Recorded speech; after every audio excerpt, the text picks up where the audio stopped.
ating mga mainit na balita ngayong tanghali.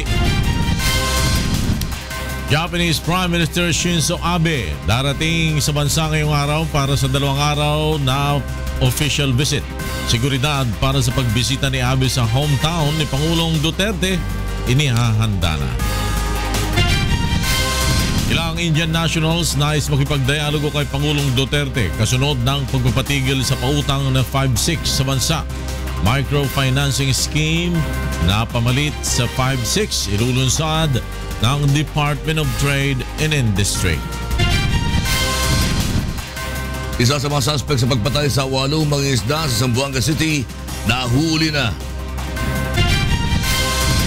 Pag-atake sa North Cotabato District Jail na nagresulta sa jailbreak, pinunduhan umano ng isang suspected drug lord ayon sa provincial government. Ilan pang kandidata ng 2016 Miss Universe Beauty Pageant darating na sa bansa. Isasagawang swimwear presentation sa Cebu sa susunod na linggo, all set na rin. At babaeng inabutan ng panganganak sa isang taxi, tinulungan ng UNTV News and Rescue. Magandang tanghali. Tinulungan ng UNTV News and Rescue Team ang isang 22 anyos na babae na nagli-labor sa loob ng isang taxi sa Quezon City kanina madaling araw. Narito ang report ni Reynante Ponte. Habang nagmamadaling papuntang ospital ang sinasakyang taxi ni Aling Buena Morante kasama ang kanyang anak na nanganak na sa loob ng taxi sa Quezon City, tiempo namang nadaanan nila ang UNTV News and Rescue Team sa Quirino Highway at humingi ng tulong sa grupo. Agad namang tinulungan ng UNTV News and Rescue Team ang magnanay at inalalayan nito ang sanggol na lumabas na sa kanyang ina na si Ira Arellano, 22 years old, bandang 1:30 ng madaling araw. Isinugod agad sila ng grupo sa Commonwealth Hospital Medical Center. Kwento ni Aling Buena, galing sila ng Tala Hospital, ngunit tinanggihan sila ng doktor dahil maliit pa lang ang tiyan ng kanyang anak at kulang pa sa buwan. Tinakot kami doon sa Tala. Sabi niya gano'n, baka mamatay yung bata pag hindi niyo kasi daw maliit na yung bata, maliit ang Imbis nga pala kasi niya yung niya, pinatakot pa. Sabi nga, dahil sa pagmamadali, agad na silang sumakay ng taxi at buti na lang ay nakita nila ang UNTV News and Rescue Team. Maraming salamat. Sabi ko nga gano'n, mabuti na dito yung tinutulungan kami. Pag wala yun ako, hirap na hirap siguro kami pag Isinilang ni Ira ang isang malusog na baby girl. Agad namang silang inasikaso ng mga doktor at nurse ng ospital. Maayos naman ang lagay ng mag-ina. Reynante Ponte, UNTV News and Rescue, Quezon City. Samantala, tinulungan rin ng UNTV News and Rescue Team ang lalaking nabangga ng ang motorsiklo sa dump truck sa Quezon City. Narito ang report ni Bernard Dadis. Nirespondihan ng UNTV News and Rescue Team ang nangyaring banggaan ng motorsiklo at dump truck sa Quirino Highway, Barangay Greater Lagro sa Quezon City kaninang hating gabi. Nadatna ng grupong angkas ng motorsiklo na kinilalang si John Rex Montanes, 25 years old, na iniinda ang tinamong pinsala sa kanang binti. Agad namang nagsagawa ang grupo ng assessment sa kalagayan ng biktima at nilapatan ng pangunang lunas ang mga sugat nito. Ayon sa nakakita sa pangyayari, ang motorsiklo ang bumangga sa truck. Nakabuntot yata yung single, ngayon nangyari, hindi nila napansin, nakasignal yung truck diyan, naka-stop. Yun nangyari, bigla silang sumalpok doon. Siyempre nagpakainom, hindi napansin. Kaya nangyari, yun, aksidente sila. Matapos bigyan ng first aid ay hindi na ito nagpadala pa sa ospital. Sa halip ay nagpahatid na lamang sa kanilang bahay na ilang metro lamang ang layo sa pinangyarihan ng aksidente. Samantalang Quezon City Depots Rescue naman ang tumulong sa driver ng motorsiklo na kinilalang si King Yang Son na isinugod naman sa East Avenue Medical Center. Bernard Dadis, UNTV News and Rescue, Philippines. Darating ngayong hapon si Japanese Prime Minister Shinzo Abe para sa 2 araw na official visit sa Pilipinas. Mula sa NAIA Terminal 3, may report si Joan Nano live. Yes, Joan?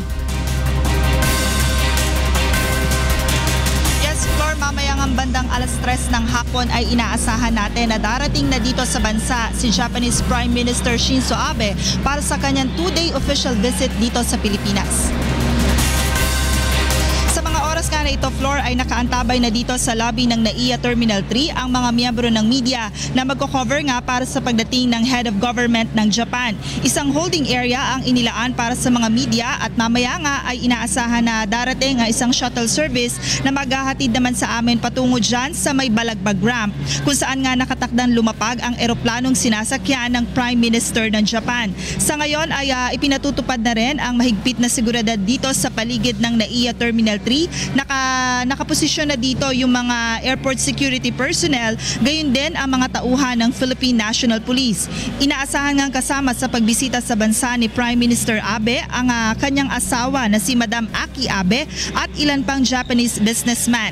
Nakatakda namang sumalubong sa Prime Minister ng Japan sina Department of Foreign Affairs Secretary Perfecto Yasay, Executive Secretary Salvador Beljaldea at Japanese Ambassador to the Philippines Kazuhide Ishikawa. Sa loob ng kanyang 2-day state visit, nakatakda ring magtungo sa Davao City si Shinzo Abe para sa mga isasagawang bilateral talks kasama si Pangulong Rodrigo Duterte at pagpupulong kasama naman ng iba pang mga businessmen. Si Prime Minister Abe ang kauna-unahang head of state na bibisita sa Davao City. Floor, matapos nga ang isasagawang welcoming ceremony ay agad na magtutungo si Prime Minister Shinzo Abe dyan sa Malacanang para sa iba pang mga activities na isasagawa na bahagi ng kanyang 2 araw na pagbisita dito sa ating bansa. Floor? Joan Nano nagulat ng live mula sa NAIA Terminal 3. At sa kaugnay na balita, nakatakdang magpulong sa Malacanang sina Pangulong Rodrigo Duterte at ang bumibisitang Prime Minister ng Japan na si Shinzo Abe mamayang hapon. Mula sa Malacanang, na-report si Rosalie Coz, live. Rosalie. Magandang umaga, Lakay. Nakatakdang gawin ng mga unang activities sa official visit ni Japanese Prime Minister Shinzo Abe sa bansa dito sa Malacanang. Kabilang na nga dyan ang pakikipagpulong kay Pangulong Rodrigo Duterte at pagpirma ng iba't ibang Memorandum of Agreement sa pagitan ng 2 bansa mamayang hapon. Mahigpit na ang ipinatutupad na seguridad simula pa noong Lunes dahil sa Malacanang unang tutuloy ang kauna-unahang head of state na bibisita sa Pilipinas sa ilalim ng Administrasyong Duterte. Nakalagay na rin ang mga bandila ng Pilipinas at Japan sa iba't ibang bahagi ng Malacanang bilang tanda ng official visit. Mamayang hapon, isang welcome ceremony ang inihanda sa Malacanang Palace Grounds para sa delegasyon ni Prime Minister Abe. Matapos nito, maghaharap sila ni Pangulong Duterte sa isang summit meeting at magbibigay din ng joint press statements ang 2 chief executives. Isang expanded meeting din ang mangyayari sa pagitan ng Japan at Filipino business delegates. Naghanda naman ng state banquet si Pangulong Duterte para kay Prime Minister Abe. Kabilang naman sa inaasahang pagkasunduan ang pagpapaigting ng ugnayan ng 2 bansa sa sektor ng transportasyon, infrastruktura, negosyo, agrikultura at security cooperation. Lakay, matapos ang maghapong event ni Prime Minister Abe dito sa Malacanang, agad na aalis ang kanyang delegasyon patungo sa Davao City at bukas naman inaasahang ipagpapatuloy ang bilateral talks sa pagitan nila ni Pangulong Duterte.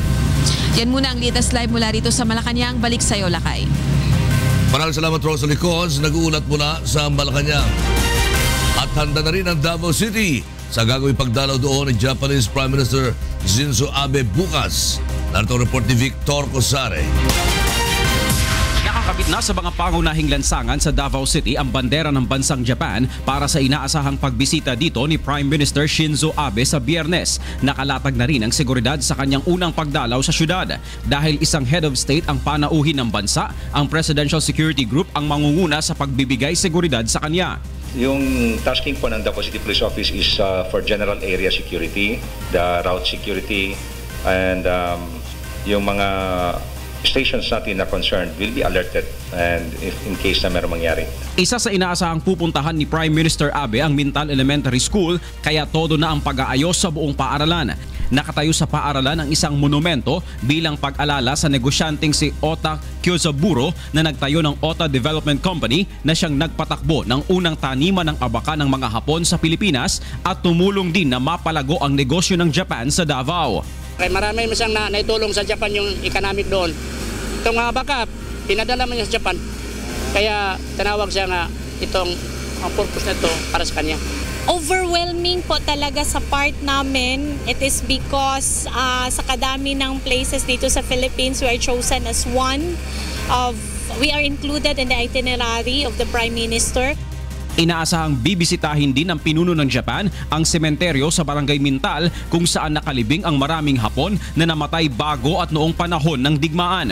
Umaasa naman ang Japanese Chamber of Commerce sa Mindanao na lalong mapapalago ang ugnayang pang-ekonomiya ng Japan at Pilipinas sa pagbisita ni Prime Minister Abe sa bansa. I think we have been the biggest country to import Filipino products.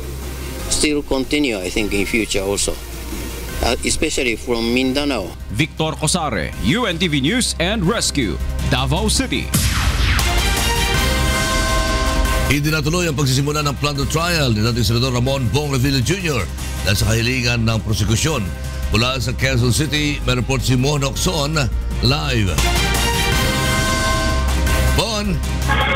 Yes, Lakay, personal na nagtungo si dating Senador Bong Revilla Jr. mula sa PNP Custodial Center sa Sandigan Bayan alinsunod na rin sa kautusan ng Graft Court na dumalo ito sa pagdinig sa plunder case laban sa kanya. Mahigit 2 taon na nakakulong si Revilla at ito ang kauna-unahang pagdinig ng korte sa kanyang kaso kaugnay ng PDAP scam. Ngayong araw sana nakatakda ang pagdetermina ng korte sa pre-trial order ng kaso ni Revilla upang makausad na ito sa aktual na pagdinig. Nakahanda ang kampo ni Revilla, subalit ang prosekusyon humiling na kailangan pa daw nilang amyendahan ang pre-trial order. Kinwestiyon rin ng kampo ni Revilla ang mahigit 100 na mga witness na balak ipresenta ng prosekusyon. Nila lahat ng 119 na mga witness ay ipipresenta pa. Hindi na matatapos ang pagdinig sa naturang kaso. Dismayado naman si Revilla dahil mukhang matatagalan pa bago matapos ang pagdinig sa plunder case laban sa kanya. Bukod kay Attorney Ramon Esguera na dating lawyer ni Chief Justice Corona, kinuha na rin ni Revilla bilang abogado si Attorney Estelito Mendoza na dating lawyer ni Senador Enrile. Pinanghahawakan naman ni Bacoor Cavite Mayor Lani Mercado ang tutong na maaaring maibigay ni Presidente Rodrigo Duterte noong ito'y nangangampanya pa sa kanilang lugar sa kaso ng kanyang asawa. Kasama rin sa humarap ngayon sa korte ang Chief of Staff si Bong at co-accused na si Richard Cambe. Itinakda mo din ng Sandigan Bayan ang pagdinig sa kaso ni Revilla sa darating na February 9 ngayong taon. Yan ang latest, balik sa iyo. Maraming salamat, Mon Ocson. Nag-uulat muna sa Quezon City. Nagsagawa ng kilos protesta sa harap ng Department of Justice ang grupong Anak Bayan para ipanawagan ang pagpapalaya sa mga political prisoner. Sinabi ng Anak Bayan na dapat tuparin ng Duterte administration ang ipinangakong matapos ang second round ng peace talks noong Oktubre na palalayain ang lahat ng 400 political prisoners. Karamihan nila sa mga political prisoners ay matatanda at may sakit na. Marapat lamang na mapalaya lahat ng bilanggong political, particular na yung mga matatanda na. Nasa 130 po ang elderly. Ipinahayag ni Acting Governor Sherlyn Macasarte Villanueva na pinondohan ng isang drug lord ang ginagawang pag-atake sa North Cotabato District Jail noong ika-4 ng Enero. Dahil sa pag-atake, nakatakas ang may 160 bilanggo. Sinabi ni Macasarte Villanueva na lumabas sa investigasyon na nakipag-usap ang inmate na si Melvin Casangyaw alias Hapon kay Ismael Naser alias Commander Derby. Nagkasundo umano si Casangyaw at pinaghihinala ang drug lord na bibigyan si Derby ng 1 milyong piso at mga high-powered firearms kapalit ng kanyang kalayaan. Sa ngayon, tinutugis pa rin ng mga otoridad ang ilang bilanggong tumakas. Sa iba pang balita, nahuli ng mga otoridad ang isa sa mga sospek sa pagpatay sa 8 mangingisda sa Seromon Island, Panubigan, Zamboanga City noong Lunes ng gabi. Kinilala ang sospek na si Midzer Nunyo, 32 taong gulang, residente ng Barangay Sangali ng lungsod. Ayon sa mga otoridad, nahuli ang sospek sa drug buy-bust operation. Nakilala si Nunyo na kabilang sa mga nagmassacre ng dalhin sa police station. Nakuha mula kay Nunyo ang 3 sachet ng pinaghihinalaang shabu, 1 hand grenade at marked money. Patuloy ang pagtugis ng mga otoridad sa ibang kasamahan ni Nunyo sa pagmassacre sa mga mangingisda. Nagsisimula ng magdatingan ngayong araw mga kandidatang kalahok sa Miss Universe pageant. Mula sa NAIA Terminal 2, may report si Rina Villamor Camara live. Rina? Magandang hapon, Flor. Isa-isa na ngang dumadating ang mga nagagandahang kandidata ng 65th Miss Universe Beauty Pageant dito sa Ninoy Aquino International Airport Terminals 1, 2 at 3. Inaasahan 35 kandidata ang darating dito ngayong araw.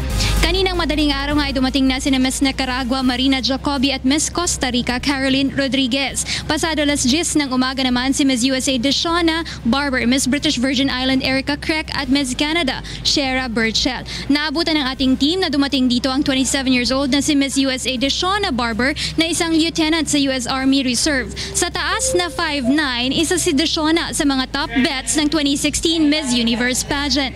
Kanselado muna ang pagdating ni Miss Switzerland Dejana Jivitek dahil sa pagkakaroon ng sakit at pinagpaliban ang kanyang flight para bukas. Inaasahan din ang pagdating ng iba pang kandidata ngayong araw tulad nila Miss Great Britain, Miss Australia, Miss Spain, Miss Japan at Miss Iceland. Dumating na din ang presidente ng Miss Universe Organization na si Miss Paula Sugart para siguraduhin na maayos ang mga aktibidad na nakahanda para sa mga contestants. Nakausap din natin sa Department of Tourism Music Kat De Castro tungkol sa mga preparasyon sa pageant.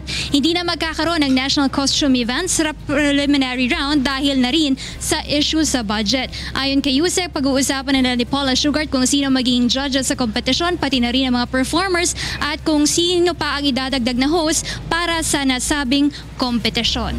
Flor, inaasahan naman na bukas darating din ang iba pang kandidata katulad nila Miss Colombia at Venezuela. Sa Sabado naman ay tutulok sila papuntang Boracay para sa kanilang official swimwear photoshoot at afternoon ay pupunta rin sila sa mga syudad ng Baguio, Vigan, Cebu, Davao at Batangas. Yan muna ang latest mula dito sa NAIA Terminal 2. Balik sa inyo dyan sa studio.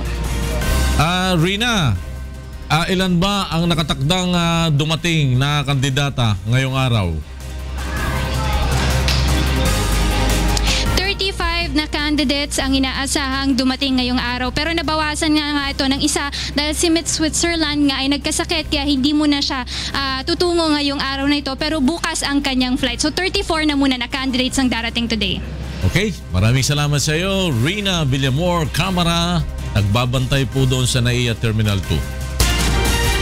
Tataas ang singil sa kuryente sa Marso dahil sa maintenance shutdown ng Malampaya Natural Gas Facility ngayong buwan hanggang Pebrero. Dahil sa shutdown, mapipilitan ng mga planta na gumamit ng natural gas mula sa Malampaya na gumamit muna ng mas mataas na fuel. Ayon sa Manila Electric Company o Meralco, posibleng umabot sa 1 peso and 44 centavos per kilowatt hour ang increase sa singil sa kuryente. Sa mga kumukonsumo ng 200 kilowatt hour kada buwan, katumbas ito ng 288 pesos na dagdag sa electricity bill. Tiniyak naman ng Energy Regulatory Commission na hindi nila pahintulutan ang biglaang dagdag singil at sa halip ay uunti-untiin ito para hindi mabigatan ang mga consumer. Okay, handa na yata si Brian De Paz at naroon siya sa Campo Aguinaldo. Brian!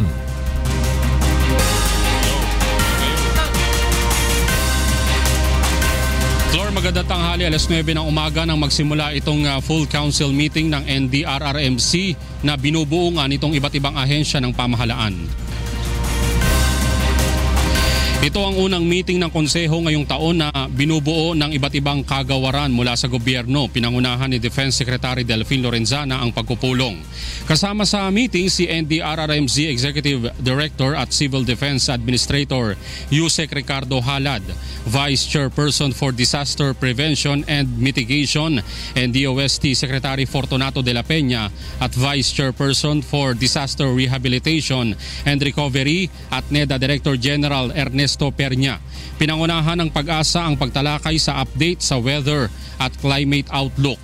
Inulat naman ng NDRRMC at Office of Civil Defense ang mga naging suliranin na hinarap ng konseho matapos ang full council meeting noong nakalipas na taon at ano ang kanilang aksyong ginawa. Inalam rin ang estado ng paghahanda sa lindol ng FIVOX, DOST at OCD. Nagbigay naman ng guidelines on mental health and psychosocial support ang Department of Health. Tinalakay naman ng Department of Foreign Affairs ang enhanced policy guidelines ukol sa Philippine International Humanitarian Assistance. Pinag-usapan rin ang mga punto sa draft amendatory bill ng Republic Act 10121 o NDRRMC law. Kasama sa kanilang meeting ang pagtalakay sa resolusyon na nag-eendorso na gawing miyembro na ng NDRRMC ang Department of Information and Communications Technology o DICT at Department of Transportation o DOTR. Nagbigay naman ng update ang DOST, DILG, DSWD at NEDA ukol sa 4 na DRRM thematic areas. Alas 12:30 Floor, inaasahang magbibigay ng press conference si Secretary Delfin Lorenzana dito sa nilalaman ng kanilang pagpupulong ngayong araw. Yan muna ang latest. Balik sa iyo, Floor. Maraming salamat sa iyo, Brian De Paz. Nagulat mula sa Camp Aguinaldo. Maraming miyembro ng Social Security System o SSS ang tutol sa dagdag kontribusyon na ipapataw sa kanila simula sa Mayo. Epekto ito ng inaprobahang 1,000 dagdag pensyon sa mga pensioners ng SSS ni Pangulong Rodrigo Duterte. Narito report ni Joan Nano. Sari-saring sakit sa katawan na ang idinadaing ni Mang Lores, 75 anyos at isang SSS pensioner. Sa loob ng isang buwan, nasa 4,200 ang kanyang natatanggap na pensyon sa SSS. Subalit ang lahat ng ito napupunta lamang sa pambili niya ng gamot para sa asthma at problema sa prostate. Gayon din sa maintenance ng kanyang asawa na diabetic. Kaya naman malaki ang pasasalamat ni Mang Lawrence sa 1,000 pisong dagdag benepisyo na inaprubahan ni Pangulong Rodrigo Duterte para sa lahat ng SSS pensioners simula sa Pebrero. Dahil sa dami po ng gamot na nabili ko, dahil sa pag tumatanda po ang tao, halos sa gamot lang po napupunta yung pension ko po. Dalawa pa po kami ng misis ko na may sakit. Kaya nakahati pa po. Bagaman natuwa ang mga pensioners sa karagdagang benepisyo, may ilan namang mga miyembro ng SSS ang hindi pabor sa bagong pulisiya kung saan madaragdagan ng 1.5% ang halaga ng babayarang kontribusyon na epektibo simula sa Mayo. Tulad na lamang ni Aling Elsie Madhos na isang manicurista. Mula sa kanyang kinikita na 2,000 pesos kada buwan, nasa 220 pesos ang kanyang binabayarang voluntary contribution. Ibig sabihin simula sa Mayo, madadagdagan ng 30 pesos ang huhulugang kontribusyon ni Aling Elsie. Yun nga mahirap dahil naghuhulog kasalukuyan kami ngayon. Tulad sa akin, asawa ko, naghuhulog pa lang. Pag nadagdagan, malaki na naman ang kawalan sa amin. Sa kabila ng mga tumututol, may ilan namang miyembro na suportado pa rin ng pension hike. Naniniwala ang mga ito na darating din ang panahon na sila rin na makikinabang sa nasabing dagdag kontribusyon. Yung start na na yun, tuloy-tuloy na yun. Bali mababawi na rin yung additional na na payment sa SSS contribution. Hindi man ngayon sa na pagdating ng time na kami na rin, syempre yung system na yun, tuloy-tuloy na yun. Kaya parang fair na rin yun. Joan Nano, UNTV News and Rescue, Quezon City.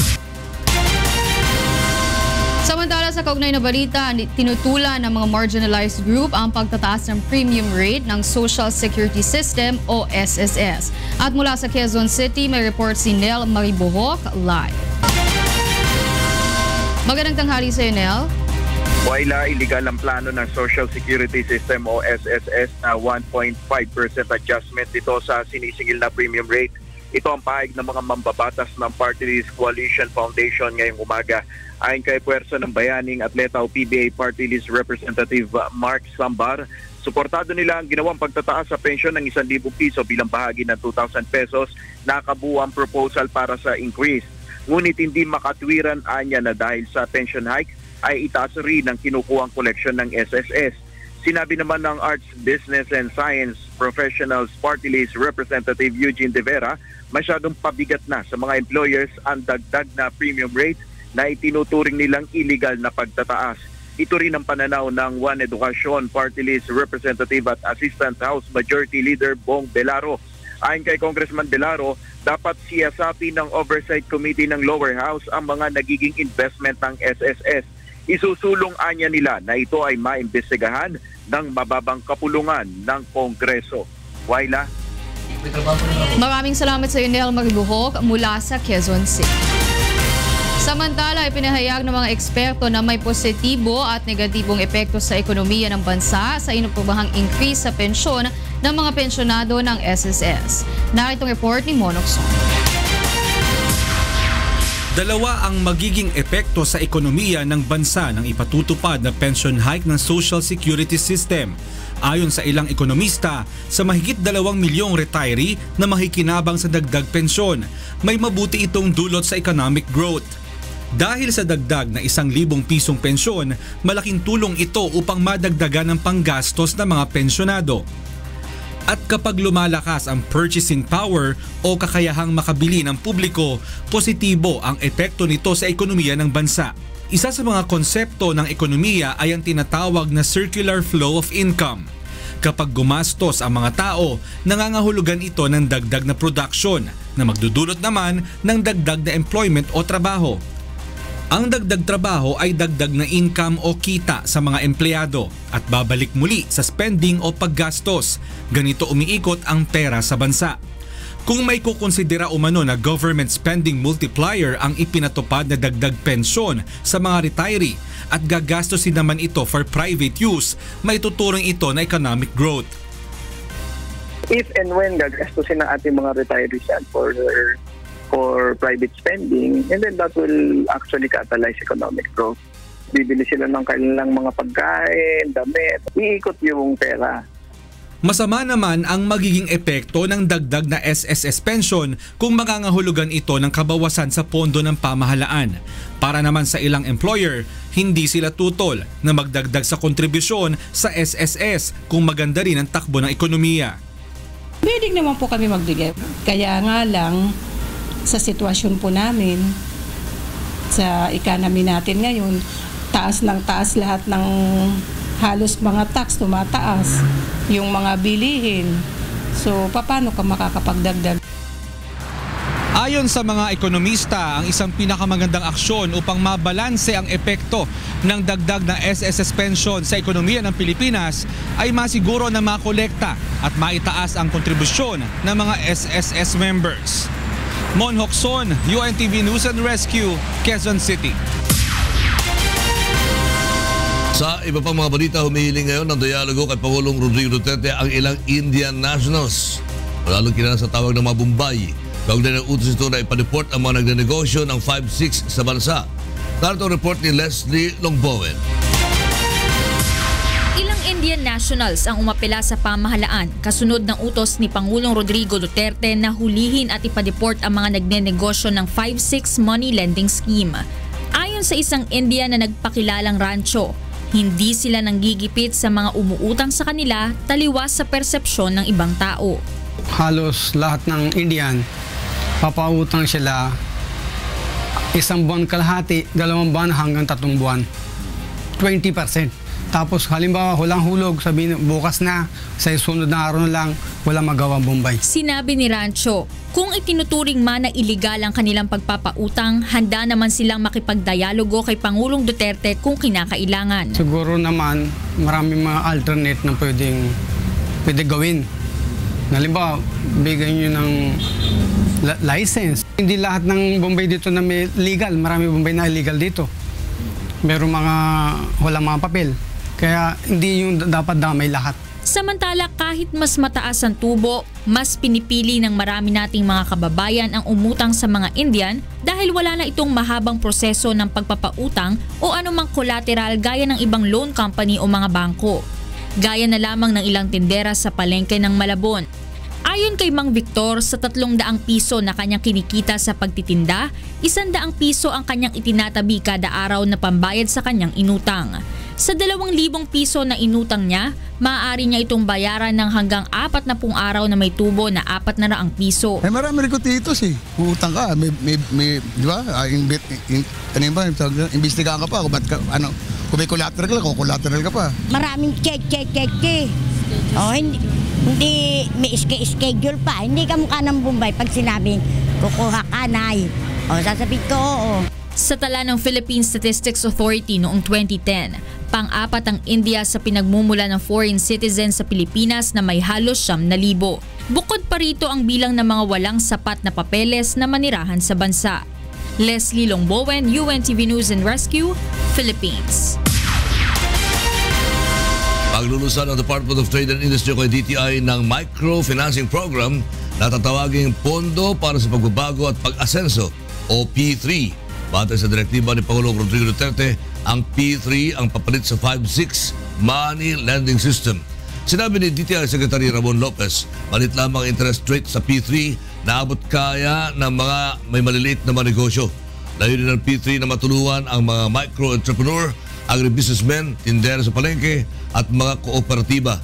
Nilaanan ang programa ng inisyal na pondo na 1 bilyon piso na magmumula sa national budget. Ang unang magkikinabang sa P3 ay ang 30 pinakamahirap na probinsya sa bansa. Tiniyak ni DENR Secretary Gina Lopez na hahanapan ng solusyon ng problema sa pag-ulan ng abo mula sa isang power plant sa Limay, Bataan. Narito ang report ni Ray Pelayo. Inilahad ng mga apektadong residente kay DENR Secretary Gina Lopez ang kanilang mga problema at hinaing kaugnay ng perwisyong dulot ng abo na umano'y galing sa coal-fired power plant sa Limay, Bataan. Ayon sa Coal-Free Bataan Movement, malinaw sa record na kanilang nakuha mula sa Health Office ng Limay, Bataan na tumaas ang bilang ng mga nagkakasakit sa baga mula na mag-operate ang planta ng Petro noong 2013. Nasa 7,000 plus yun. Tapos tumaas lalo siya noong 2015 kasi naging 12,000. So, ibig sabihin nun, tumataas yung record ng may sakit. Maging ang planta ng San Miguel ay nagdudulot din nila ng abo bagamat nasa testing period pa lamang ito. Hindi ka nag-ooperate na nagbabato sa grid. Totoo yun. Pero ang nangyayari, nagtitesting sila. So, gumagamit din yun ng coal. At yung San Miguel, wala pa silang gawang coal ash pan. Pinabulaan na naman ng San Miguel Corporation ang mga akusasyon ng grupo. Our materials is limestone that is being fed to our 4 units of Petron boiler. Now, the San Miguel Global Power 4 units of 150 megawatts is not yet running. The first unit is starting to run on January on the commissioning. Payag naman ng San Miguel Corporation na ipasuri ang mga apektadong residente upang malaman kung talagang ang planta ang dahilan ng kanilang pagkakasakit. And if they are galis aso, I will pay for it also para magpagaling yung galis aso nila. So therefore, please tell them not to jump in conclusion. If it's a galis aso, not to blame it on us. Una nang hiniling ng ilang environmental group na ipatigil ang operasyon ng mga planta, subalit hinihintay pa ng DENR ang sagot ng mga operator sa inilabas na show cause order bilang bahagi ng due process. Kukumpirmahin naman ng DENR sa DOH kung may kaugnayan ng sakit ng mga residente sa nangyayaring ash spill. Sa ngayon ay binigyan na ng permit ng DENR ang pag-aalis ng mga lime powder na gagamitin naman sa paggawa ng semento. Ray Pelayo, UNTV News and Rescue, Quezon City. At ngayon naman alamin natin ang mga balita mula sa iba't ibang panig ng Pilipinas. Ihatid ng ating kasangbahay na si Deb Riveral live mula sa Cebu City. Maayong udto, Deb! Yes, daghang salamat lakay ug maayong udto sa atong mga kasangbahay. Aniya na mga balita gikan sa nagkalain-laing dapit sa atong nasod. Gisiguro sa lokal nga kagamhanan ang paghatag og ayuda sa mga mulupyo nga manginahanglan og dali nga tabang samtang gisulbad pa ang problema sa sistema sa maong programa. Si Nestor Torres ang mohatod sa mga detalye. Aminado si Kalumpit Mayor Jesse De Jesus na may nangyaring pagkakamali sa distribusyon ng Cash for Work project sa Barangay Kalumpang, Kalumpit, Bulacan. Sa panayam ng UNTV, iginiit ng alkalde sa isang opisyal ng barangay nagsimula ang problema dahil mali ang ipinasa nitong pangalan sa municipal government. Kabilang na dito ang pangalan ng isang 2 taong gulang na bata, 15 tao na matagal ng patay at isang mag-asawa. Sa ilalim ng programa, isa lamang kada pamilya ang maaaring tumanggap ng Cash for Work aid na nagkakahalaga ng 1,310 pesos. Sa listahan ng mga barangay ay hindi that accurate. Magiging ano na lang po siguro to guide at magiging lesson hindi lang sa barangay kundi kami na talagang maging maayos ang mga susunod na listahan. Samantala, dumipensa naman ang alkalde sa isyu ng pamimigay ng coupon sa mga benepisyaryo ng DSWD program. Naubaya sa amin yung sistema. Kagaya din ng ginagamit namin pag kami nagbibigay ng relief goods during the time ng calamity. Ito ang mag-identify at ito ang dadali ng isang nabigyan ng stub sa ating validator. Umaasa naman ang mga residente na maayos na ang problema upang mapakinabangan na nila ang mga programa ng DSWD. Talagang ICI nilang maigi yung walang-wala. Dapat mauuna po yung talagang walang-wala. Sana po, Mayor, sa susunod na yung hindi na mauulit po tong mga bagay na to nang wala na pong magre-reklamo. Magkaroon po sana mga disiplina yung mga namumuno dito. Nangako naman ang munisipyo na magbibigay ng ayuda sa mga nangangailangan ng tulong bago matapos ang Enero habang inaayos ang problema sa Cash for Work Aid distribution. Nestor Torres, UNTV News and Rescue, Bulacan. Miabot na sa opisina sa Land Transportation Office Region 9 ang mga bagong driver's license. Kini ipanghatag dayon sa mga licensing centers sa Zamboanga Peninsula aron makuha na sa libuan ka mga aplikante. Ani ang report ni Dante Amento. First come, first serve basis. STL ta advierte, el Land Transportation Office Region 9 con el sacada del mga nuevo driver's license kay Aliaga Ayer estaba na oficina central. Asigon na LTO, el mga puede ya dale non-professional y professional driver's license, el mga ya pasa aplikasyon Enero hasta Abril del año pasado. Mas manada con estos para na syudad de Zamboanga kita alcanza na 10,000. So if they apply January or even by December of 2015, entraw ya sila na supply allocations. Pero from May 2016 and onwards, esperaan na kita na forthcoming supply. Un total de 30,000 driver's license cards ay dale para na 10 licensing centers na Zamboanga Peninsula. Mientras tanto, esperanzao ay llega na último semana de enero o cuando ya entra el mes de febrero el siguiente batch del mga lisensya. Ta esperanza también el LTO que por medio con este gradualmente ay puede tapa el 124,000 backlog na rehiyon. Commitment po ito ng ating bagong administration, ang bagong talagang secretary ng department, si Secretary Tugadi at saka si Assistant Secretary Galvante na siguruhin na yung pong mga backlog ng mga naunang panahon ma-address po yan at ito na po yung katuparan. Dante Amento, UNE TV Noticias, Iriscate, Ciudad de Zamboanga.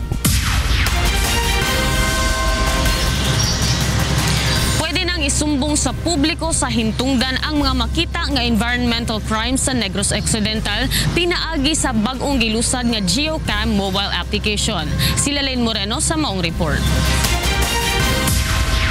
Sa tinutuyo nga mas maamligan kag mahalungan ang palibot, isa ka mobile application ang ginlunsar sa Provincial Environment and Natural Resources Office o Conpenro sa Negros Occidental.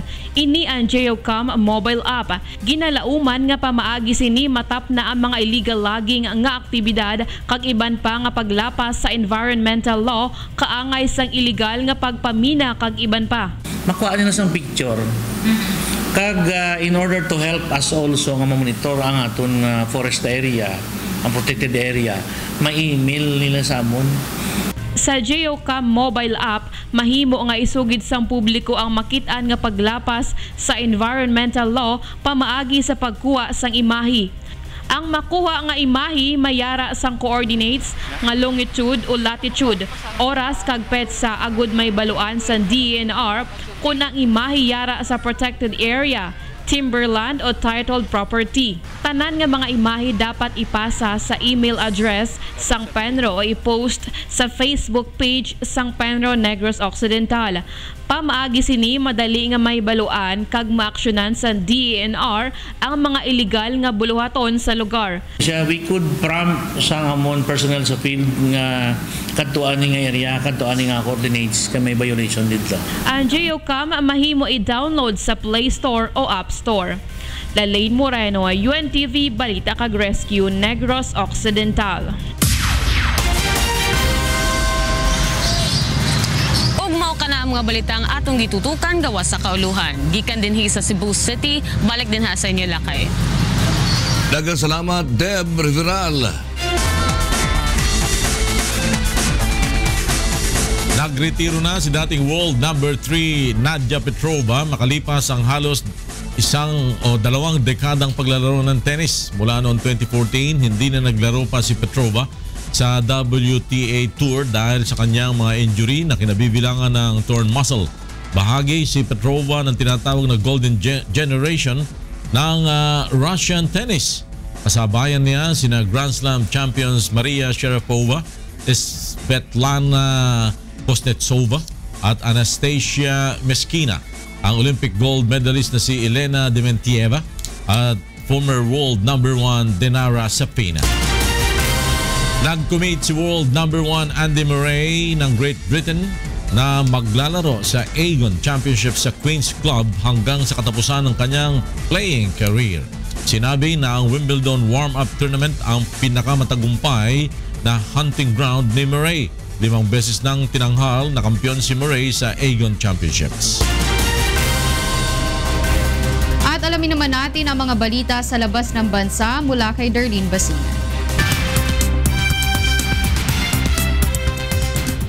Good afternoon, Darlene. Good afternoon. Yes, Wyla, good afternoon, and to all our kasangbahay. Here are the top stories from around the globe. President-elect Donald Trump on Wednesday angrily denounced the publishing of claims that he had been caught in a compromising position in Russia. He also attacked U.S. intelligence agencies over the leak of the information. Trump called the dossier that makes salacious claims about him fake news and phony stuff. Trump acknowledged that Russia likely hacked the Democratic National Committee and the emails of other top Democrats during the 2016 presidential election, but he defended his goal of better ties with Moscow. If Putin likes Donald Trump, I consider that an asset, not a liability, because we have a horrible relationship with Russia. Russia can help us fight ISIS, which, by the way, is #1 tricky. I mean, if you look, this administration created ISIS by leaving at the wrong time. Scuffles between Turkish lawmakers from the ruling AK party and main opposition Republicans People Party broke out on Wednesday during a debate at General Assembly on constitutional changes that would hand President Tayyip Erdogan sweeping new powers as an executive president. Brawls erupted as lawmakers from AK Party tried to prevent CHP MP Fatma Kaplan from filming the voting session with her mobile phone. MPs cast their vote for individual articles in an open voting session to ratify the 18-article bill. CHP argues that constitutional changes should be voted in a secret voting session according to the Constitution. 6 airlines have canceled their flights to and from the airport in the capital city of San Jose on Wednesday after an eruption of the Turrialba volcano. The volcano spewed gas and ash over various parts of San Jose, including the Juan Santa Maria International Airport. Air is a company which operates the airport, reported on its website, canceled 14 outbound and 16 inbound flights. The airlines affected include JetBlue, American Airlines, United Airlines, Spirit Airlines, Alaska Airlines, and Nature Air. And those are the stories making headlines around the globe. Back to you, Wyla. Thank you, Darlene Basina. At handang-handa na ang lahat para sa gaganaping Miss Universe 2016 swimwear presentation sa Lapu-Lapu City, Cebu sa susunod na linggo. Naniniwala ang lokal na pamahalaan na malaki ang matutulong ng naturang international event upang maiangat ang turismo sa lalawigan. Narito ang report ni Gladys Tuabi. All set na ang lalawigan ng Cebu para sa pagdating ng mga nagagandahang kandidata ng 65th Miss Universe pageant sa susunod na linggo. Nailatag na rin ang plano ng Philippine National Police katuwang ang mga local government unit, kaugnay sa ipatutupad na seguridad. Umaga ng January 17, nakatakdang dumating ang mga ito sa Mactan Cebu International Airport kung saan personal silang sasalubungin ni Cebu Governor Hilario Davide III.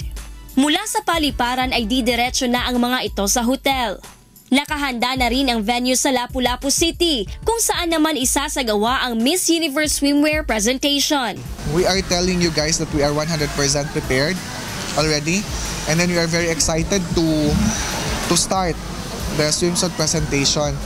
So we have fixed everything, the queries, concerns of the different departments already. In terms of safety, I can say na we have the max security systems already. Mayroon na ring inihandang parachute tent at backup function room ang J Park Island Resort and Water Park upang hindi maantala ang event sakaling hindi maging maganda ang panahon. Tiniyak ng pamunuan ng resort na ligtas at mag-e-enjoy ang mga kandidata sa kanilang pananatili sa lugar. We can promise that we can give the best service on that day. Security-wise, we can do that also. And of course, the fun and luxury is there. And to the candidates also, I know they will be given the chance to be exposed on that day. Una nang inanunsyo ng J Park Management na bukas sa publiko ang nabanggit na Miss Universe event, ngunit sa pamamagitan ng first-come, first-served basis. Sa ngayon ay nasa 10% na lamang ng mga tiket ang hindi pa naibibenta.